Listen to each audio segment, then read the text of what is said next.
Good day, everyone. So, on my previous videos, I know I've been talking a lot about being a parentified child, being a people pleaser, and the experiences of that, and how my energy was always focused outside of myself. And so, on this video, I wanted to talk more about my becoming aware, so my awareness journey of all this, and the things that I started to do to not be a people pleaser, to not be a parentified child, pretty much to put myself first, to step into my power, to take care of myself. Because the main point I was trying to make was that I always put others before myself, right? So on my journey of healing and self-discovery and awareness, some things that helped me to become more aware of these tendencies and to start bringing my focus back to myself are as follows.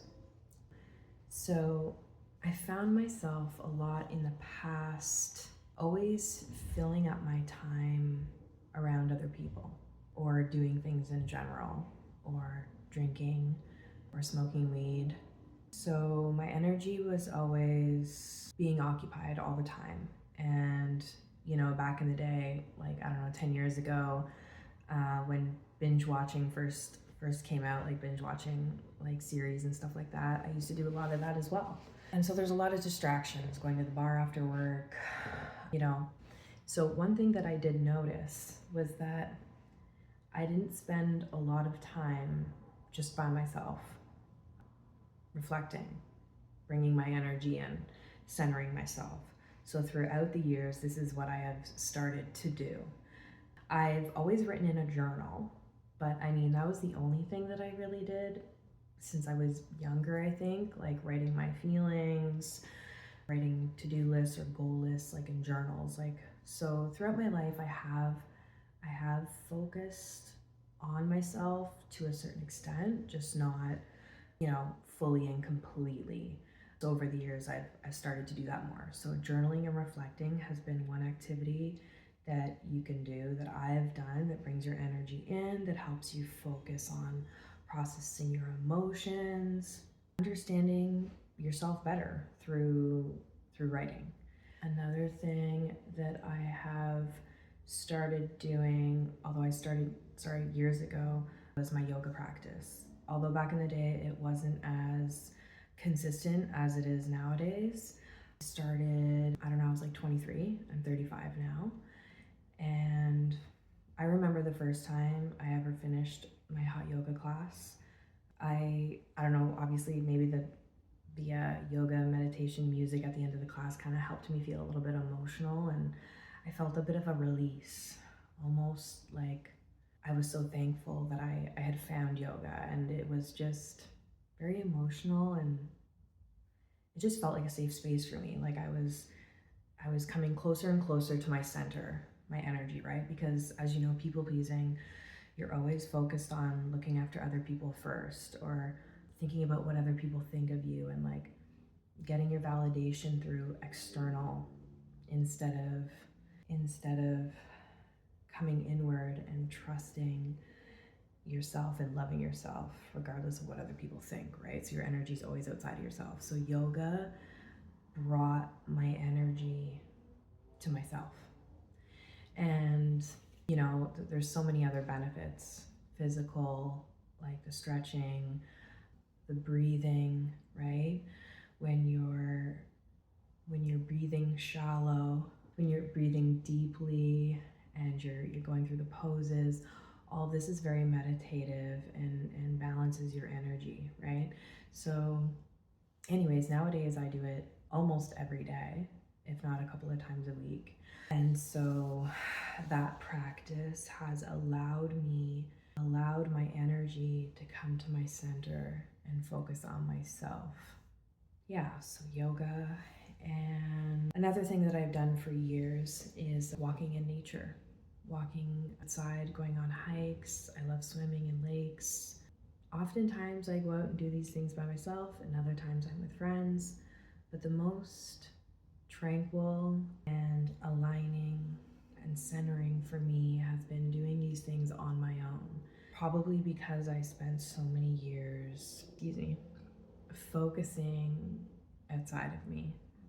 So cultivating an individual practice for myself, like yoga and walking in nature and writing in my journal, has been very healing for me. And it's almost like my higher self, myself, conscious self, knew that I needed a safe space, just a space for me, because I spent so many of my years with my energy outside of myself and focusing on helping everyone else, that I knew deep down that I needed to cultivate this inner practice by myself.